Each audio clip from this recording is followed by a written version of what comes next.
Hello. Hello, hello, hello. Hello. Welcome to Transfer Daily. I think episode 4. I think it's episode 4, but we are live.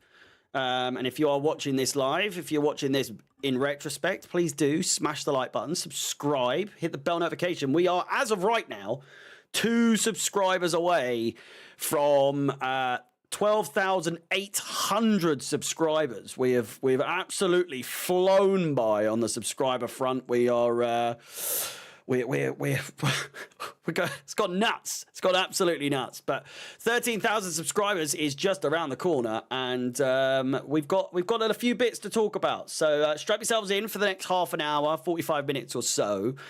And rest assured that plenty more of these are coming. Career mode maybe, hopefully tomorrow. And we'll be then going career mode, transfer daily, career mode, transfer daily on a regular basis. Weekends, it kind of depends what's going on. But in the build-up to the Premier League season, Champions League, Carabao Cup, FA Cup, you name it. Obviously, you know, I'm going to bring you all the coverage I can. Hopefully a video a day. I've been uploading shorts, obviously all the streams you can imagine as well. But for today, we do have to cover a few topics.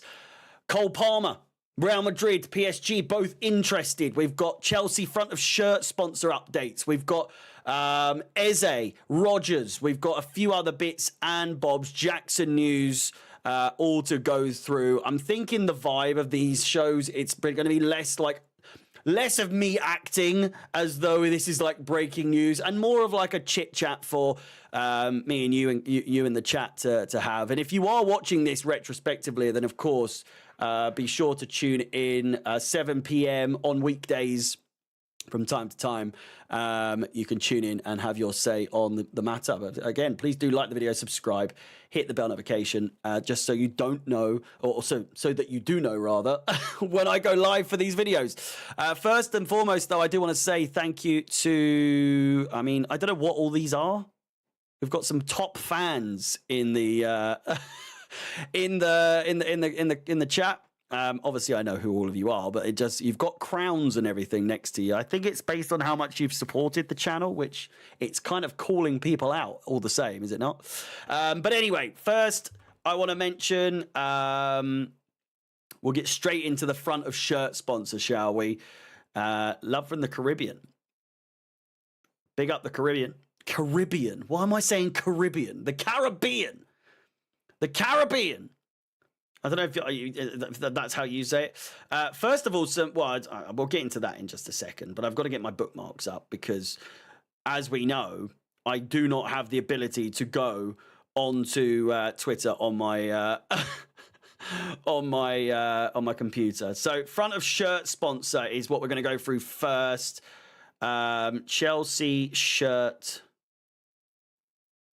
sponsor, and it is being reported that it's not going to be OVO. It's just not going to be OVO. Drake, it's we've had Jordan sponsor hype. We've had, this, that, everything else. Bentley is one that I tried to make a thing. Obviously, it was never going to be the case, but we've seen it all. And in terms of like front of shirt sponsors, though, it's still no closer to being established.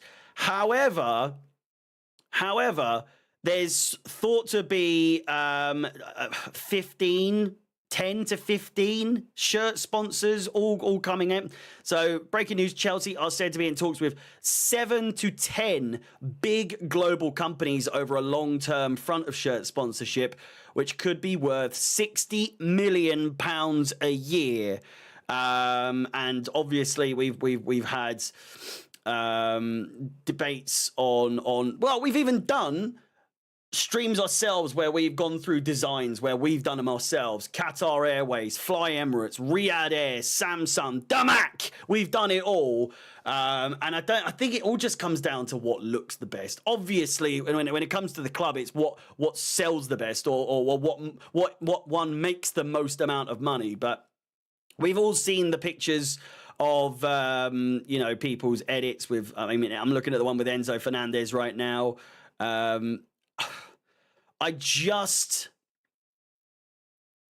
It's got to be a known brand. It can't be a Damac or I'd never heard of Damac, but it's just got to be one that's actually.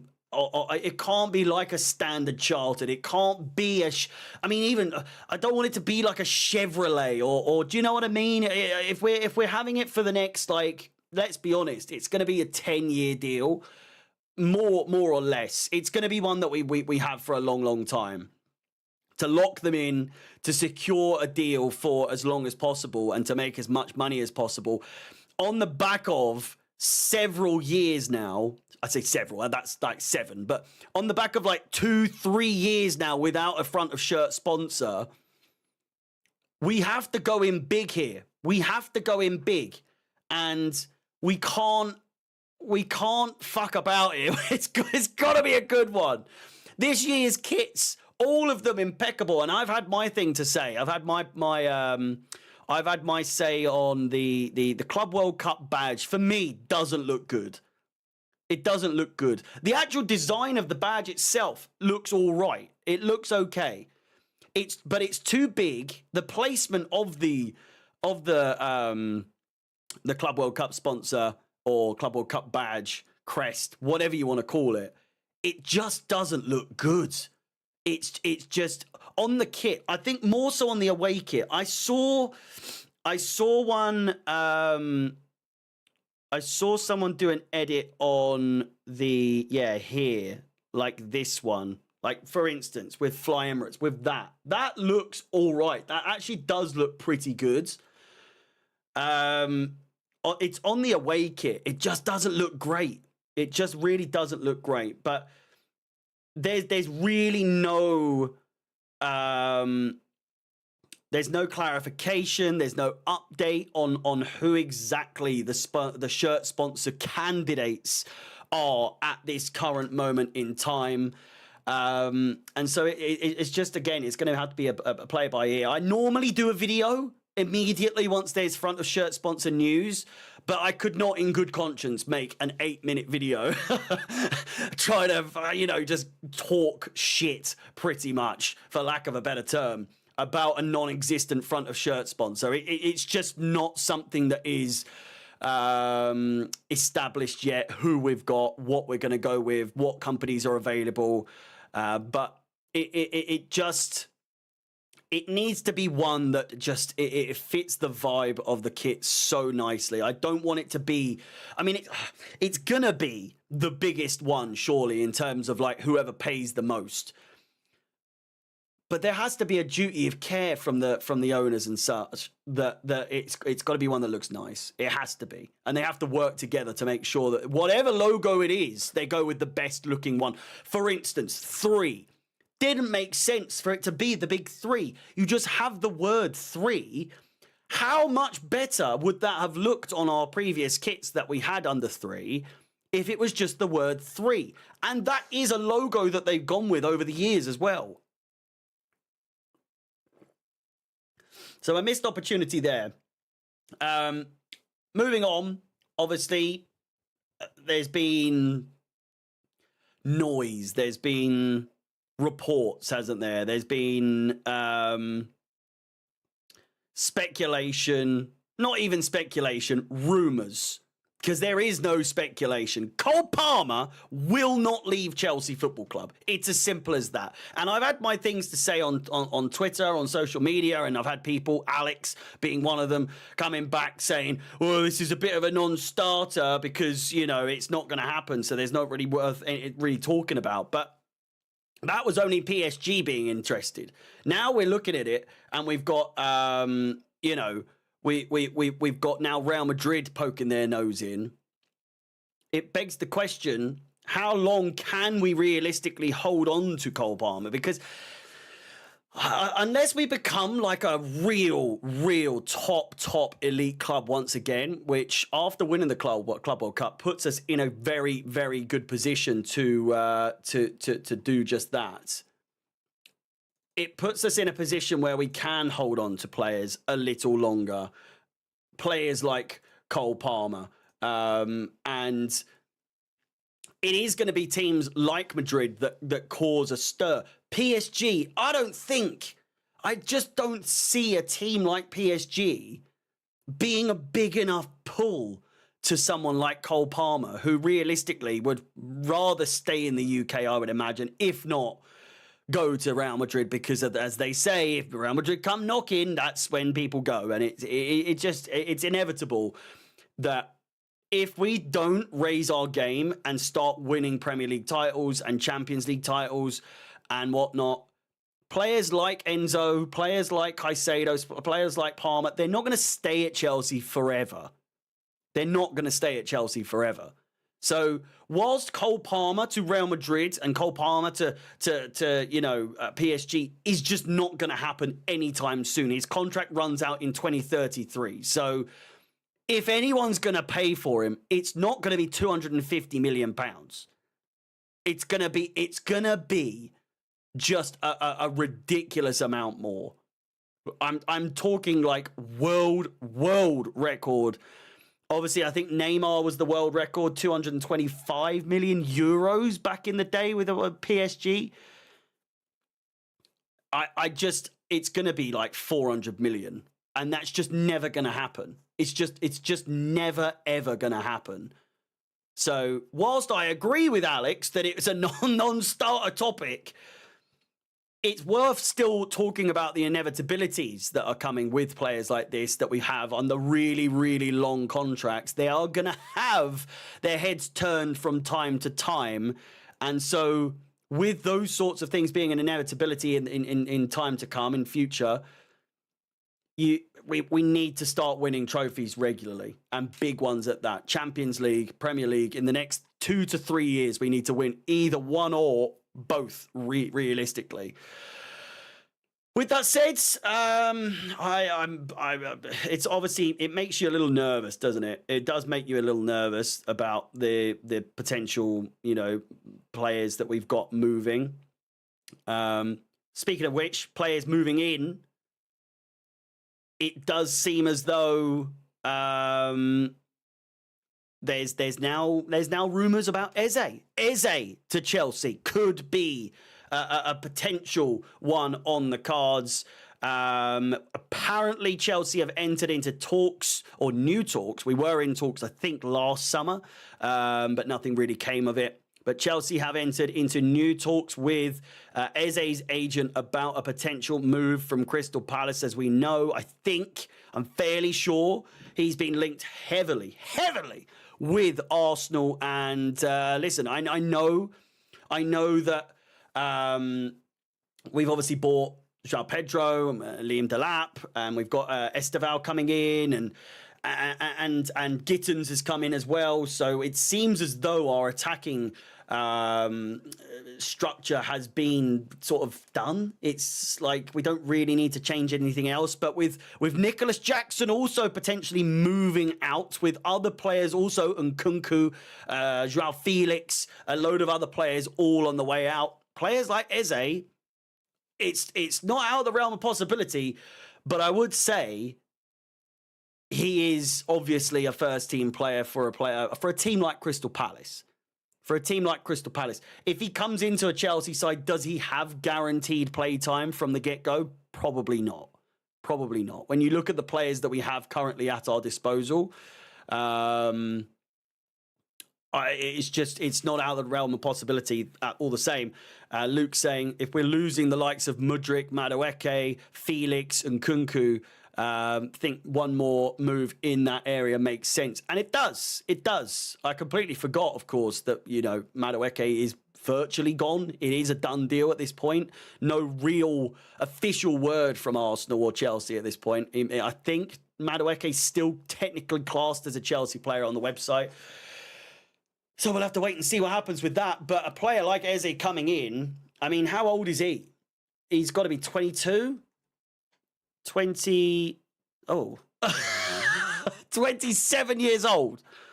I don't know why I had him in my head being way younger. 27? He's out of our age range. That doesn't make any sense for us to go for a player like Eze. That's never happening. There's no world in which Eze comes to Chelsea. Not at his age. He's a granddad. He's a granddad. In the eyes of Chelsea Football Club, in the eyes of the ownership and whatnot, Eze is an old fossil. So I don't see a world in which Eze is coming to Chelsea anytime soon. I'll tell you that much for free. He is old. He is an old man in the eyes of Winstonley and everyone else. It's just not. He's no way. For some reason, I thought he was still in his early 20s. He's only 2 years younger than me. Yeah, Tosin's 26, but we got him for free, you know? So, you know, it makes more sense for us to go for someone like Tosin if it's for free. Your voice seems better now. It's still a little shaky, I won't lie to you. I'm having to really push at the moment, but it's nearly there. It's nearly there. I don't think the away kit will look good at all with any sponsor. I know. It's one of those ones, isn't it? It's one of those ones where, just quickly going back to the kit sponsor, if it's on the home kit, obviously the home kit's not there. It's in my wardrobe at the moment. White makes the most sense. And it always does. You look at all of those, they look class with whites. On the away kit this season, it has to be green. Realistically, it has to be green. It won't make any sense for it to be white because the shirt's white. So unless they go black, I really don't know what on earth they would realistically go for. I mean, we can try to have a little Photoshop right now. Chelsea away kit 2025-26.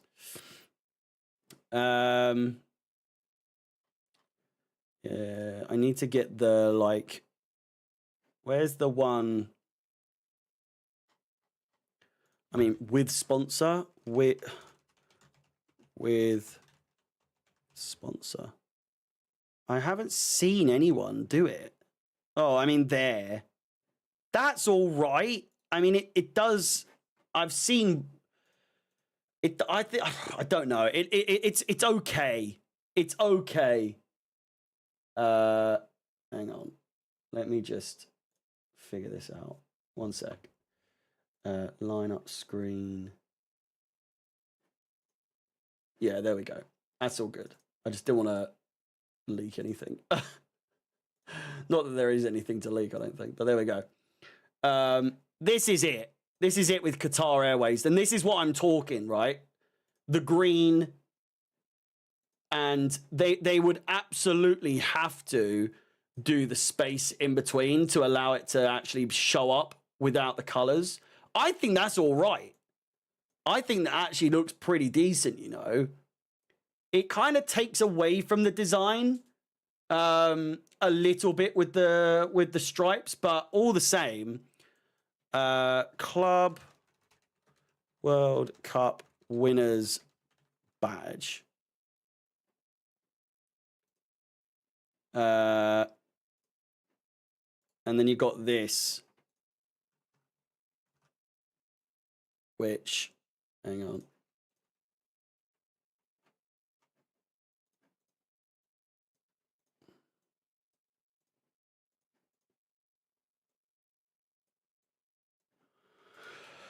I'll tell you what, it doesn't look terrible.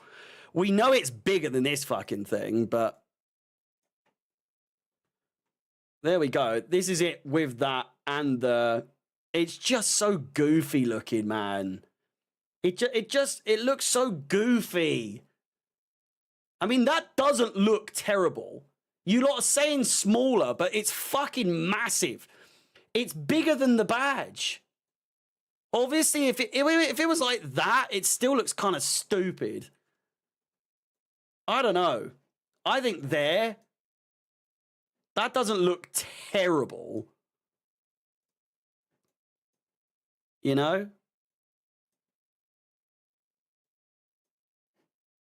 on the sleeve. They're not going to do it on the sleeve. They've already started marketing it and selling it with it in the slap dab in the middle of the chest. Make a gold rim around the Chelsea badge. I mean, this isn't a redesign in the kit episode. I could do that. I'm going to do that another time, to be fair. But I mean, let me know what you think. Please do like the video, subscribe, hit the bell notification. We have now officially hit 12,800 subscribers in this video. So thank you very much. Let's try and get to 13,000 as soon as possible. Plenty of you watching right now. I don't think that looks terrible. I actually think that looks pretty good. We know what... Oh, man. I'm kind of... Chelsea third kit, 25, 26. I'm kind of intrigued to see... Because where are they going to put it on here? Where are they going to put it on this? I need to get... Where's... Footy Headlines is thing. Because... And I'll tell you for why. Let me get it up on here. The third kit looks...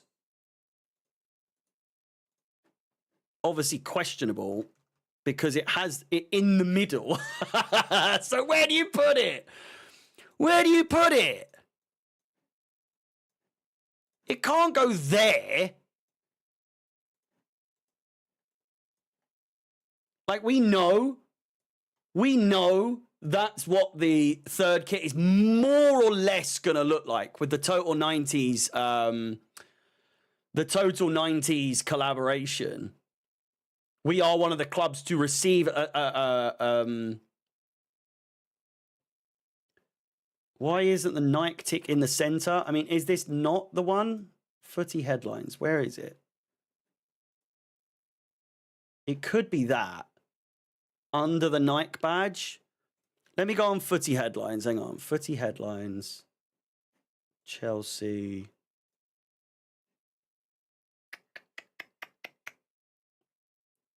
Because I've not seen teams. Chelsea. I've not seen any recent updates apart from... There we go. So we've got... Here we go. So this is it, actually. This is it with the sponsor. I mean, that doesn't look terrible. It kind of looks a bit stupid with the... It makes it look like the World Cup badge is the club crest. I don't know where they could put it, honestly. Well, I know you'd swap them, but it's going to be in the middle. It just is going to be in the middle, you know. So, hang on. Let's do a little edit. You can kind of imagine it yourself already, really, but.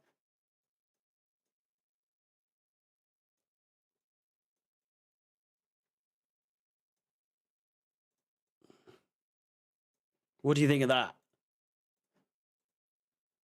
I mean, that looks pretty fucking good. I won't lie. That looks all right. That looks pretty good. That looks way better. That looks way better. I'm a big fan of that one. Man, that looks pretty fucking good. That looks pretty good.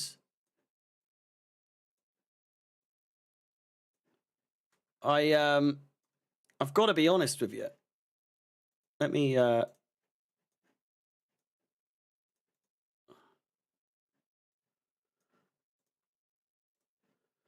like that. I like that a lot. Let me just send it to myself quick.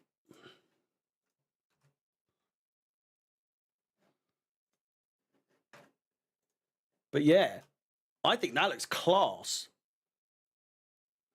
I think that looks so much better than what we've seen.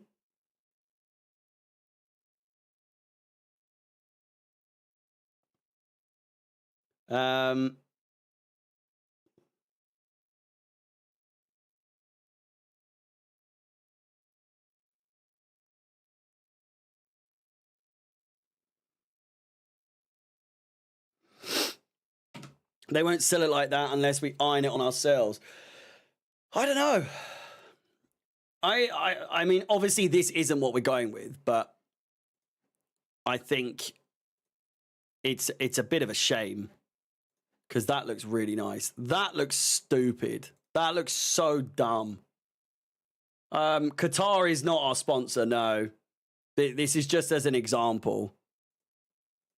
But man, that does look nice. Obviously not that one, the one we had before, but I just think that looks really good. Really good. I would get that today. Like, obviously you guys know, whenever it comes out, whenever it drops, I always get them pretty much immediately so I can do the videos on them. But it's, did you see the reports today about signing Eze from Palace? We were just talking about that a minute ago. Anyway, moving on. And obviously, Nicholas Jackson. I've done a video on that yesterday on the situation, and it does seem as though we aren't really any closer to a sale. But all the same, for me personally, just quickly on that, I do think most people have pretty much kind of given up, and it is a bit of a situation where he has become surplus to requirements. Someone posted a tweet, which I did kind of agree with, but all the same. So from Rahman Osman, said, Chelsea will be losing 2 years of good investment if they sell Nicholas Jackson this summer, which is very true. It's inherently true. 2 years of bringing him up to speed and then all of a sudden changing direction. Jackson wants to stay as he believes he'll rediscover his best form again next season. I understand. But I said in the video, I posted a short about it as well this morning, and it's a shame. It's a shame. It's a damn shame that it's not worked out for Nicholas Jackson, but I just think without those red cards, and even with Delap and Pedro both playing really, really well, people would still be like, do you know what? I love him. I think everyone does have a soft spot for Nicholas Jackson, but the red cards for me were just the final, the second one especially, again when we were playing Flamengo. I just think without those red cards, we might not be having this conversation of like, Jackson, he's got to go. Like it's just time. The reckless nature of the both red cards have just made me so, I don't know, skeptical on the trust side of things. I just don't think we can trust him. I really just don't think we can trust him. And as Reese has just said, he throws a strop when he gets subbed. Imagine what he's going to be like when he's our third choice striker. Exactly. And or if he's designated on the wings. But at the same time, we've now got players who can play on the wing, and he is, as I've said, surplus to requirements. It's a shame. It's a shame is what it is. But the fact of the matter is, if we can get some good money for him, best believe that we will. We will do everything in our power to make sure we do. Or as people have been saying in the chat, maybe look for a route to put him in a swap deal, Rodgers type thing. Even Palace could do with a striker. They're losing Mateta to Liverpool, to whoever it was, I think. So it is cutthroat. It is. It's unfair at times. I think that there is definitely a player there, but I'm just skeptical as to. I just don't trust him. I really do not trust Nicholas Jackson to lead the line, to not get sent off stupid red cards again and again and again. And with with Joao Pedro coming in, doing what he did, and Liam Delap coming in and doing what he did, and just playing the way they were. I mean, people will say the grass isn't always greener, but best believe this grass seems pretty green right now. It seems pretty damn green. You know, isn't it funny how this rugby coach has come in and massively improved everyone's mentality within the squad other than Jackson? I think it's because, I don't know. I think with Jackson, it seems as though he has a good thing. He had a good thing going. It seemed like Jackson got chance after chance after chance. And he wouldn't really live up to the, like, do you know what I mean? Like, he would get chances and he just wouldn't take them. And it's like, I don't know, being told that you need to improve, otherwise it's just not going to work out. At a job, you're under pressure. You've got the deadlines to meet. You've got this, that, everything else. If you don't reach the deadlines, you're going to get sacked. And it's the same thing with Jackson here, is that he's been given these criterias to meet, these sort of like these goals to hit, and he just hasn't been doing it. And then the red cards just really haven't helped his situation at all. It's just made things worse. And now there's like a sour taste to him, and it's just a bit of there's a stink. I don't know what it is. It's just, most people love him. I love Jackson. I really am like upset that it isn't going to work out with him. It's kind of, but not really the same. It's not the same as Tammy Abraham in any way, really, because it's not going. Tammy Abraham didn't leave on a bad note necessarily. I mean, he kind of did, but he didn't. It was always meant to work out for Tammy. A lot of people wanted Tammy to be the guy. Same with Jackson. We've seen similarities between him and other players in the past that we're thinking, yeah, this could be it. This could be the one. And it's just not worked out. Don't try and hold on to it longer than it needs to. Like, the sooner it gets over and done with, you know, it is what it is. I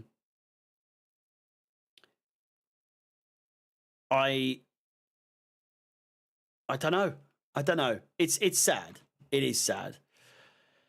He doesn't come across as a team player. I mean, I don't know. It's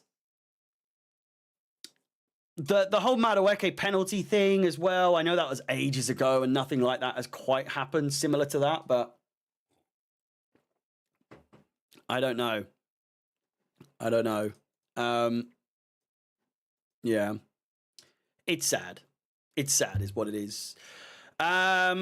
Listen, unless you guys have any other questions or topics that you guys want to talk about, I'll probably leave it there. It's been a good one. The first of many to come, no doubts. And yeah, please do like the video, subscribe, hit the bell notification. The tweet is doing well. The tweet is doing well regarding the kit. Like, a lot of people like the design of the kit, so thanks for the tip. But yeah, like I said, we know what we are. Champions of the world. Thank you so much for watching. I will hopefully post a video tomorrow on something else. Hopefully do a career mode stream, a FIFA career mode stream. And watch there be a bomber within an hour of finishing up here. I'll probably go live again if that's the case. So if something big does happen in the next hour, I'll probably go live. If not, I'll post a video on it. But until tomorrow, where I'm doing a FIFA career mode stream, hopefully, or a video, whatever. I'll see you soon. See you later. Goodbye. Thank you for watching.